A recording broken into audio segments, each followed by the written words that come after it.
Hello everyone. We are so welcome to our seminar. We're so happy and it's our honor to have Sheila to give a talk here. She was a student of Richard Stanley and she worked in many different schools before. She worked in a like a private school, and then now she's an independent mathematician. She's just like doing research. I admire her so much because she has so many different like talents in different areas. So today she's going to talk about Schur-positivity of rectangular power sums. So all for you, Sheila.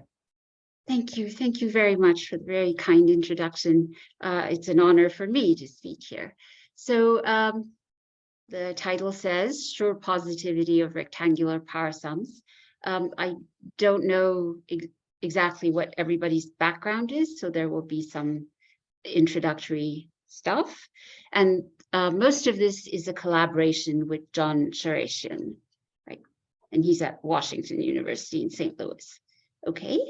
So let me start with group representations, which is primarily the area where I work. It's always going to be the complex field, right? So and the groups are always going to be finite. Representation of a finite group, G, what is that? It's a homomorphism from G to GLV, where V is a vector space. GLV is the group of invertible transformations. Okay, so the dimension of the representation is just the dimension of the underlying vector space. The character, which is primarily what we're going to be concerned with here, is the trace of the group, well, phi of the group element G, right? So the dimension of the representation is the value of the character on the identity. So these are just basic facts that you can find in any algebra book, right? So the character determines the representation up to isomorphism. It's constant on conjugacy classes. It's what's called a class function. It's irreducible if the representation is irreducible, which means V has no proper G-invariant subspaces. Irreducible characters are in one-to-one correspondence with conjugacy classes. And any character can be uniquely written as a non-negative integer combination of irreducible characters. So one thing I'll be showing you a lot is the character table of the symmetric group. So the character table of a group is just a square matrix. I'm going to index the rows by the irreducible characters, and I'm going to index the columns by the conjugacy classes.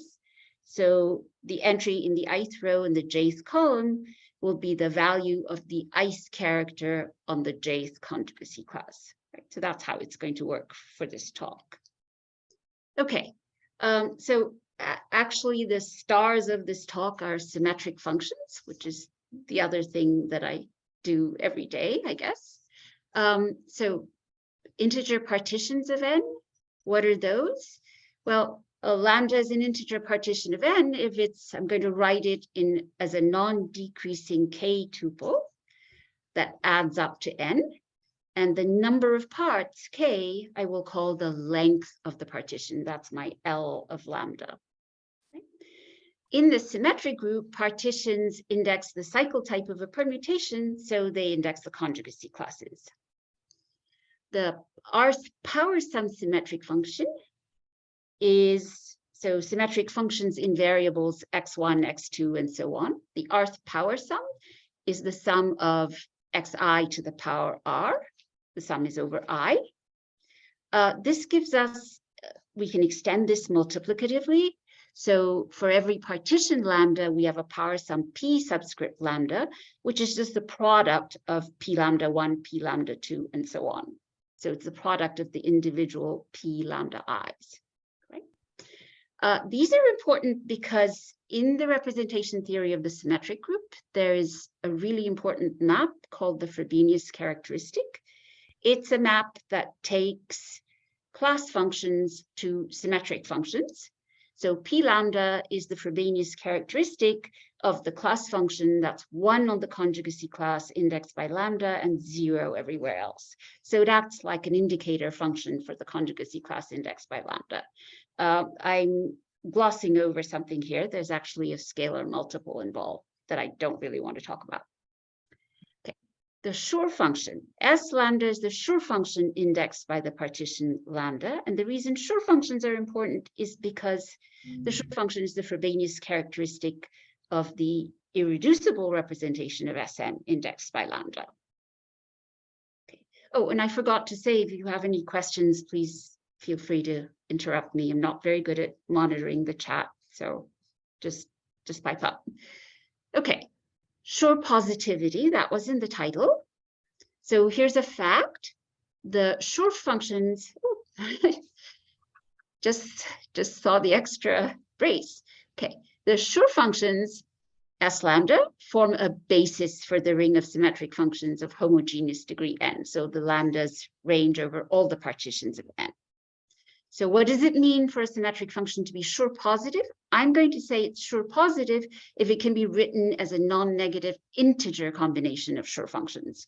So strictly speaking, you don't need the coefficients to be integers, but I want them to be integers because I'm really interested in this equivalence. So a symmetric function is going to be of degree n, is going to be Schur positive if and only if it's the Frobenius characteristic of a true representation of Sn. That's really the focus of this talk. All right. So let's see.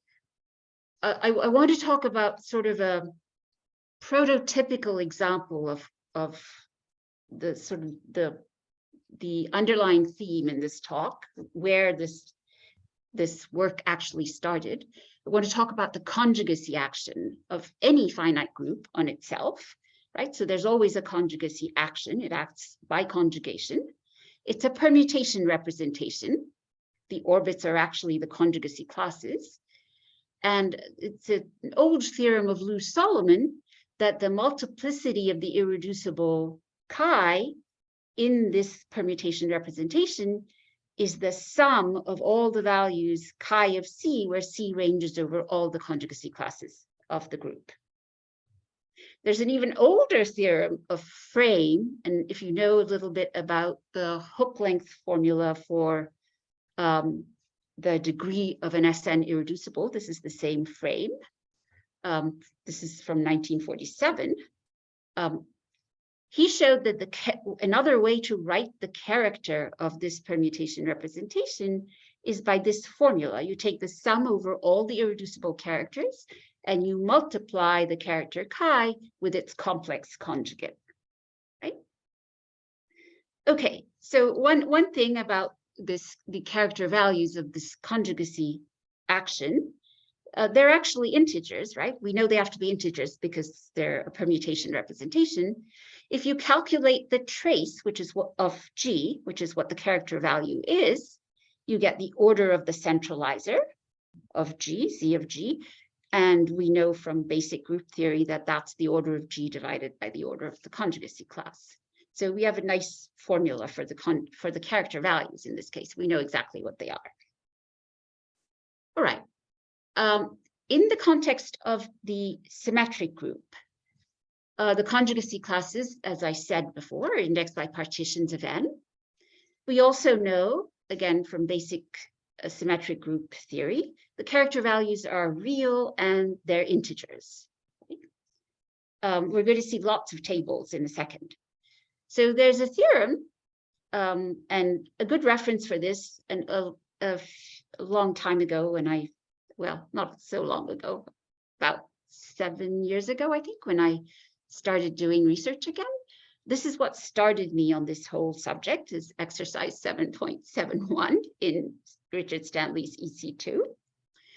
The permutation representation of Sn, acting on itself by conjugation, has this Frobenius characteristic. So it's the sum of the power sums p lambda, one for each partition lambda of n.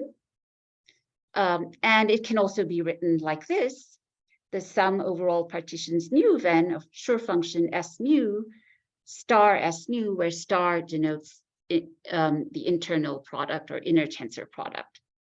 Okay, so both of these, this is just Solomon's theorem and Frame's theorem restated in terms of symmetric functions. That's all it is.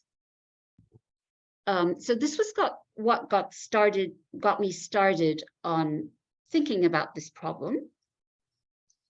So a corollary of Solomon's theorem for the character table of a finite group is that the row sums in the character table are always non-negative integers. So I want to focus on this for the special case of the symmetric group.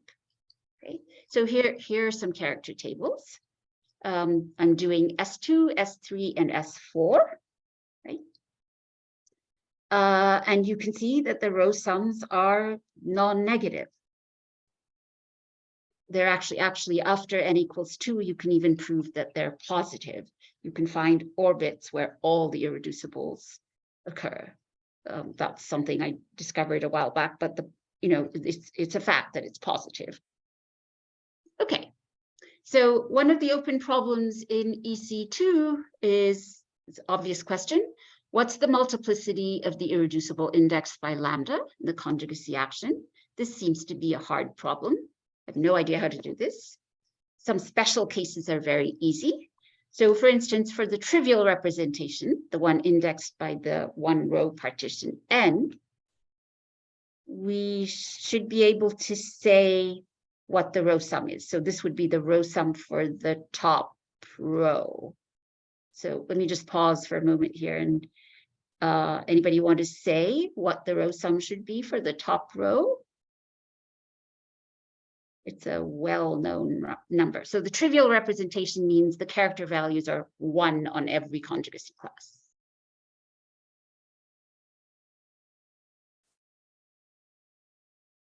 So it's just going to be the number of conjugacy classes, right?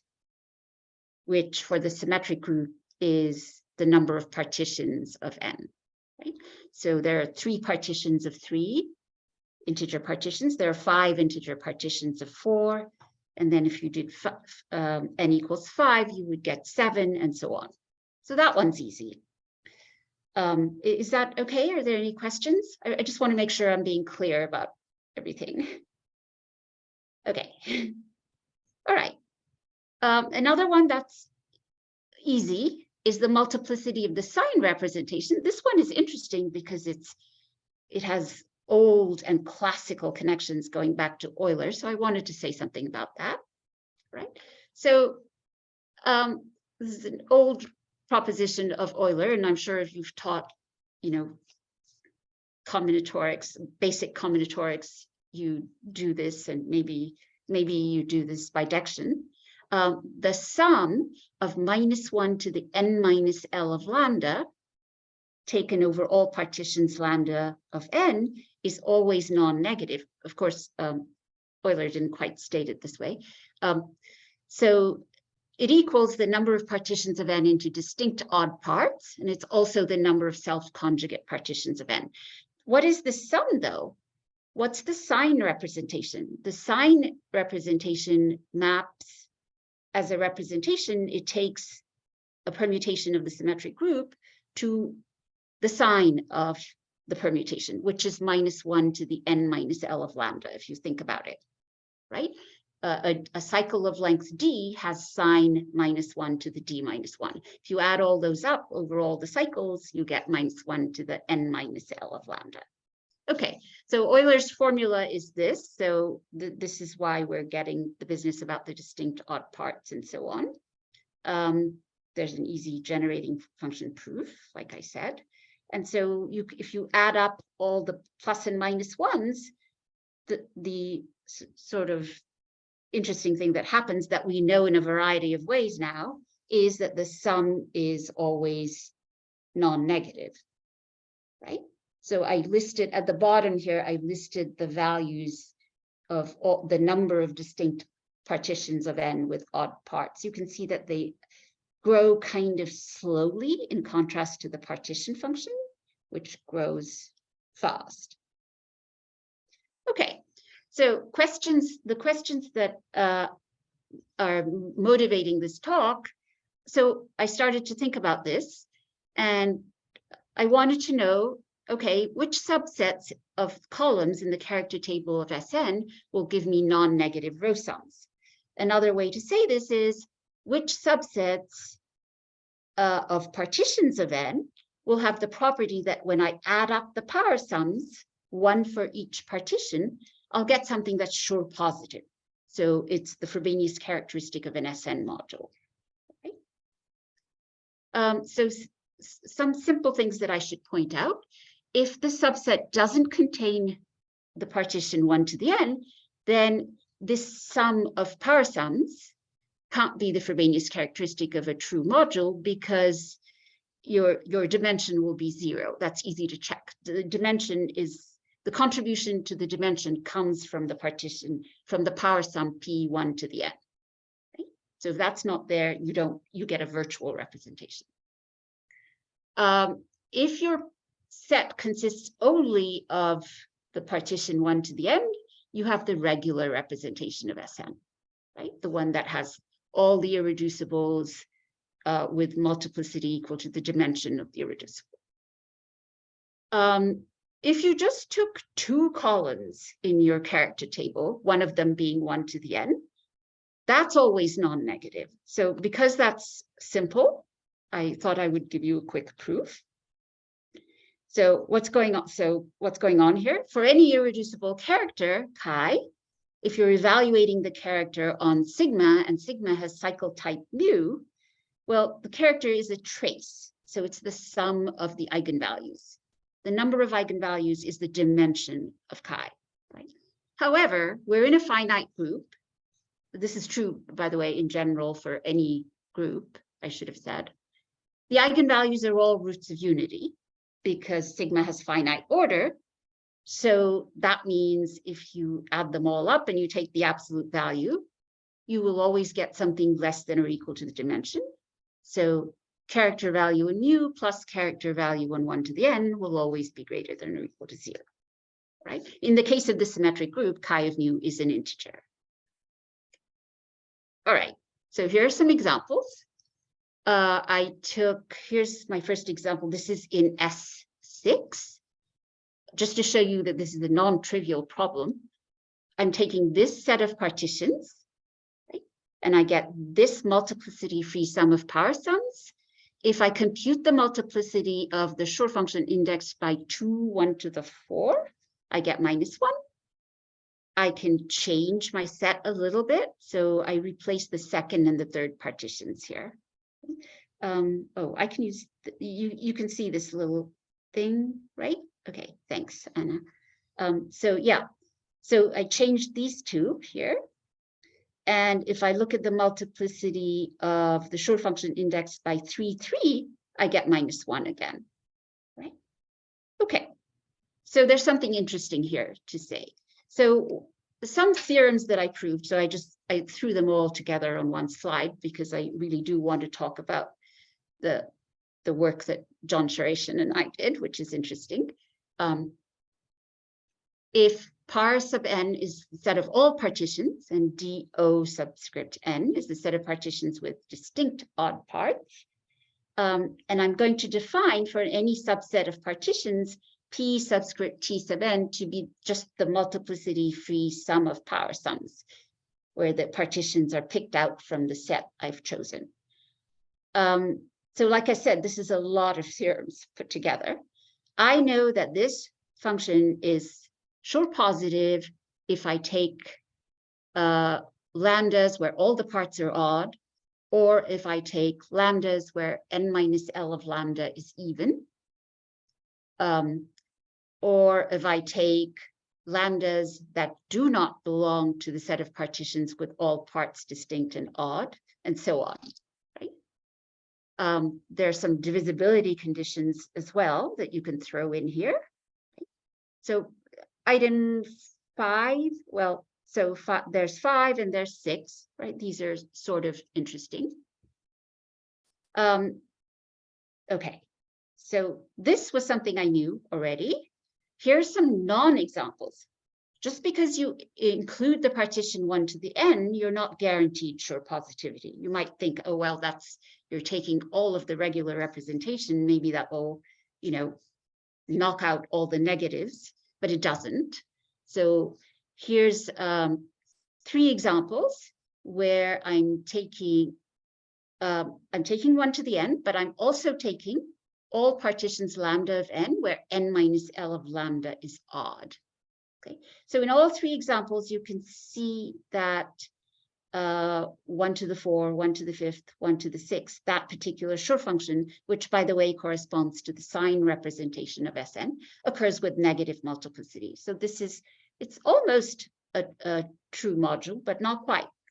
And this is also easy to prove. So I wanted to, let's see, let me just check time.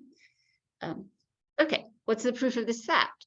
Well, let's check the multiplicity of the sign representation. So the value of the sign representation, the character value is -1 to the n minus L of lambda. N minus L of lambda is always negative. It's because I'm taking it to -1 to the n minus L of lambda, sorry, is always negative, right? It's -1 by my definition of the set.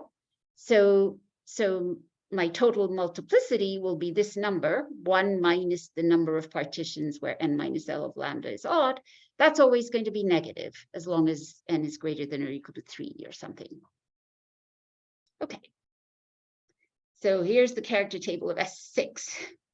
Okay. This was the last example on the previous slide. Oh, I can't see.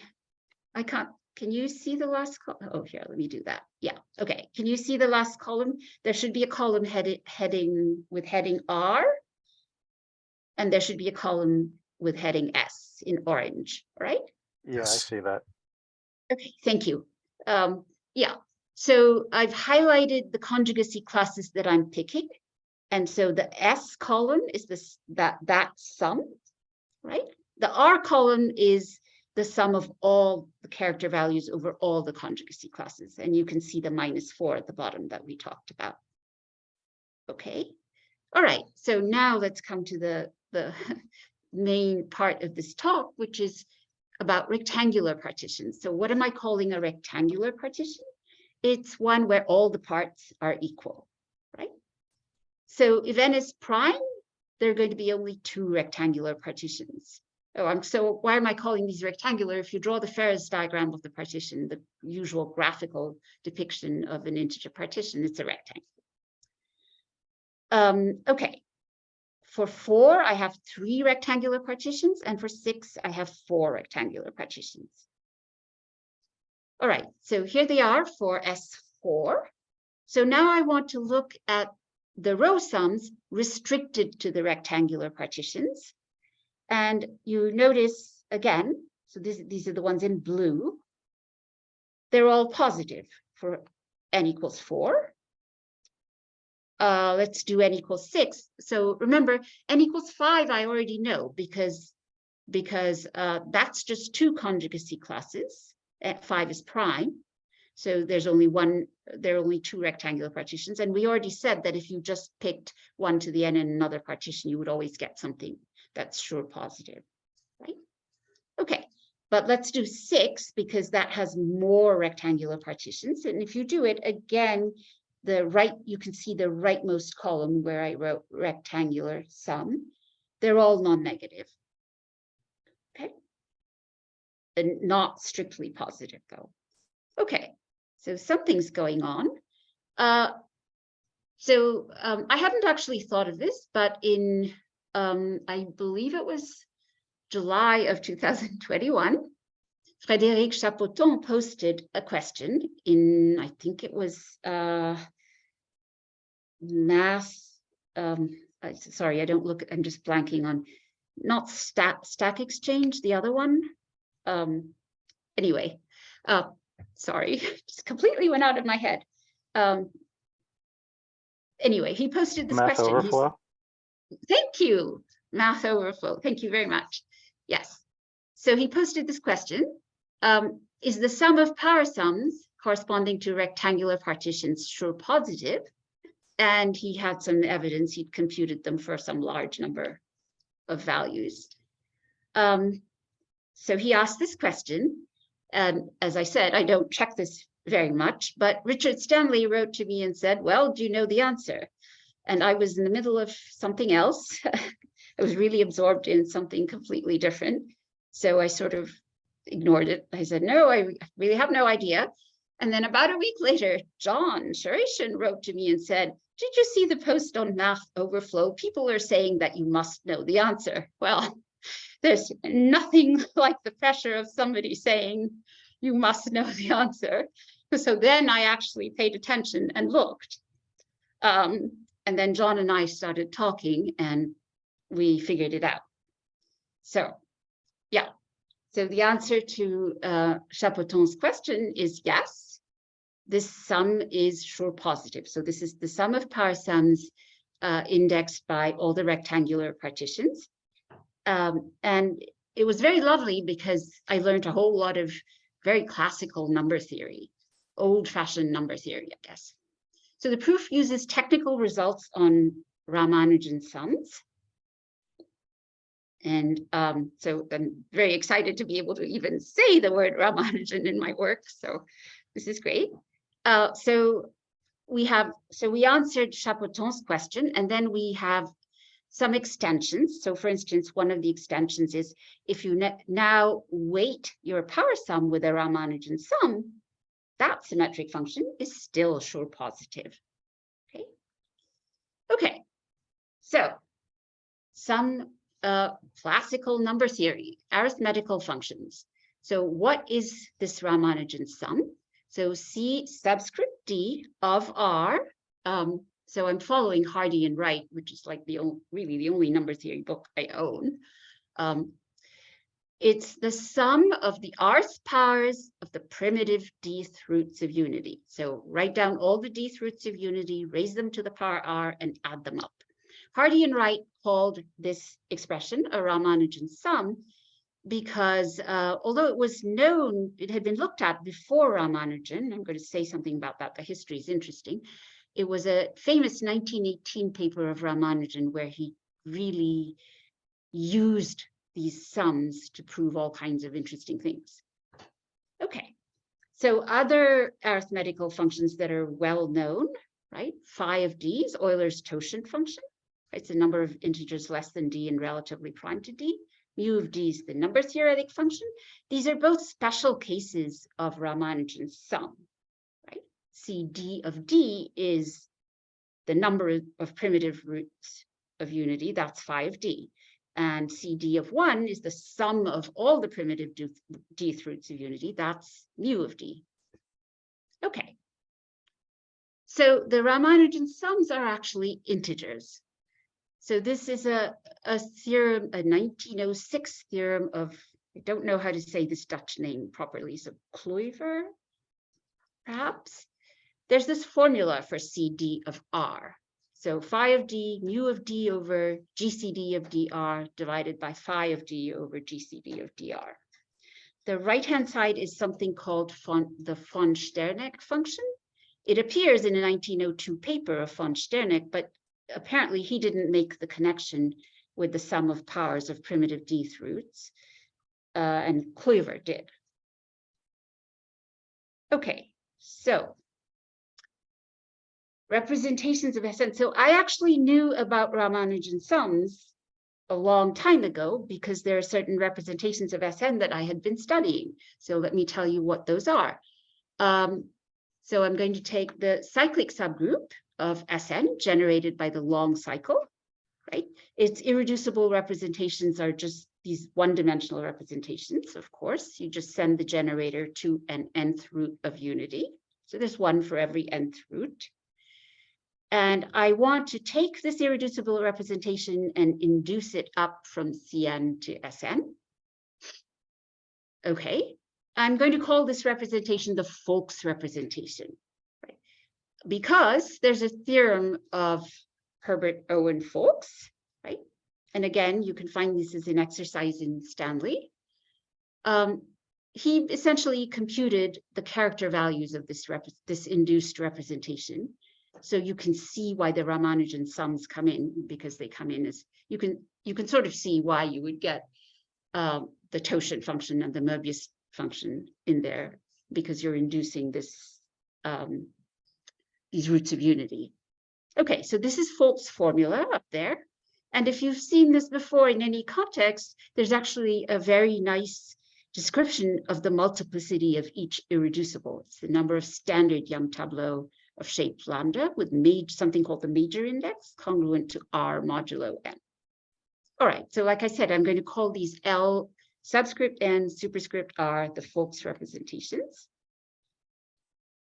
Okay, and some facts about these representations. Each of them has dimension n-1 factorial. If I take R equals 1, it's the representation of Sn on the multilinear component of the free Lie algebra on n generators. If I take R equals n, I get the permutation module of Sn by conjugation on just the n cycle. So I get one orbit of the full conjugacy action that I talked about. Ln of R in general depends only on the GCD of n and R, right? That's a consequence of the von Sterneck formula for CD of R. Okay, and the last thing is, so this is famous, the last fact is famous because there's been a lot of work recently on the co-invariant algebra of the symmetric group of type AN, right? So Coxeter type AN. These Ln of R's decompose the regular representation. Right? So there's a lot of things are connected here. Okay, so let me see, how am I doing for time? This has a really charming, almost one-line proof that I wanted to show you. So here's the proof. If you take the regular representation of Cn, well, it's just the sum of all its irreducibles, right? One-dimensional modules that you're adding up over this. This is the blackboard bold C over the complexes. Okay, so that's what that is. If I induce this up to the regular, up to Sn, I get the regular representation of Sn. But that's exactly, each of these individually induced up is Ln of R. So that's what this is saying. Okay, it's literally a one-line proof. Okay. All right. So now what we're going to do is put these Ramanujan sums into a matrix. So all of this number theory I really learned from this lovely paper of Fowler, Garcia, and Carali. Oh, what did I do? Yikes, that should be 2013. Okay, can't tell you how many times I looked at this and didn't notice. Okay, it is not 2103. Okay, so what is the IJ entry of the matrix? It's the Ramanujan sum C subscript DI and then N over DJ. So I have some ordering of all the divisors of N, D1, D2 up to D tau of N, right? And this is the IJ entry. So the theorem that I saw in this paper is this: Mn squared is N times the identity, right? So this was John Shareshian's idea. He said, he actually, when he wrote to me, he said, do you know anything about the inverse of this matrix, the coefficients in the Folk's representations? And I said, no, but I know what they are. They're called Ramanujan sums. And then he Googled Ramanujan sums and stumbled on this paper. Okay, so we looked at this paper and it tells us that this matrix squares to the identity up to a factor of n. So in particular, it's invertible, and we know exactly what the inverse looks like, right? Which is very nice. Okay, so an immediate corollary that we have is, because the Folk's representations have this expansion, I can invert it. And so I know that the symmetric functions Ln superscript m, one for each divisor of n, those form a basis for the linear subspace spanned by the rectangular power sums, just because this matrix is invertible. Okay. The actual theorem of Fowler, Garcia, and Corrali that we need is the following. They have a theorem, it's more general than this. I did not state it in its full generality, but they have a way of writing down a formula for the row sum of Mn indexed by the divisor D of n. And this is the formula. And it's not hard to check that this expression is always non-negative. Okay, so that is the key ingredient in our proof. So here's the proof. Our theorem is that if you take the sum of the rectangular power sums, you can write it as a non-negative integer combination of the Folks representations, where the coefficient, the non-negative integers, are the row sums of the Ramanujan matrix. So one for each divisor M of n. Okay, so that immediately tells us this is the Frobenius characteristic of a true representation. So we've proved Chapoton's conjecture. Okay. Are there any questions about this? Should I just, is it okay? Okay. All right. So now we have some extensions. So I was reading this paper and getting all kinds of ideas. So, fix a U. And now I want to look, it's a sum that is no longer multiplicity free. So the sum of these rectangular power sums, but weighted by the uth power of the corresponding Ramanujan sum. Okay, like that. So here's our theorem. This is for the case U equals 1.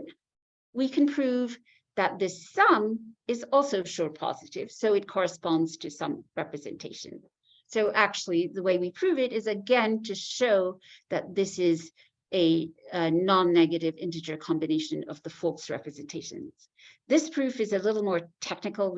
It's not as slick as it was before, because we really had to work to show the non-negativity.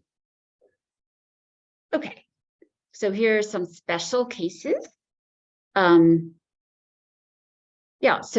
If n is a square-free integer, then it doesn't matter what u is, really. If u is odd, then it's the one that was on the previous slide. And if u is even, it's the original multiplicity-free sum. Okay. And in this case, actually in the odd case, it turns out that this representation is a multiple of the Lie representation. So I talked about the action of Sn on the multilinear component of the free Lie algebra. Okay. So some more special cases, we can be a little more specific. And again, these are all just technical calculations. There's nothing particularly insightful about them. So my feeling is that there's more going on, but I can't tell right now. Anyway, so this is another decomposition. This is the explicit decomposition as a sum of, Folks representations. Okay, so here's the summary of the results, right?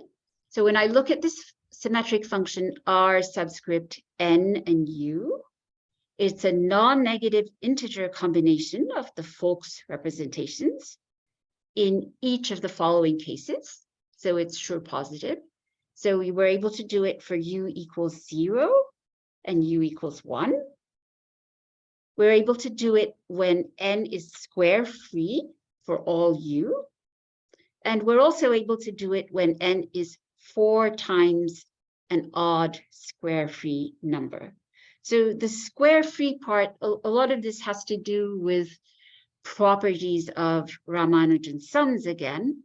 Right? There are special things you can say about them when in the CD of R, the R is square-free. There's special things you can say about the matrix. Okay.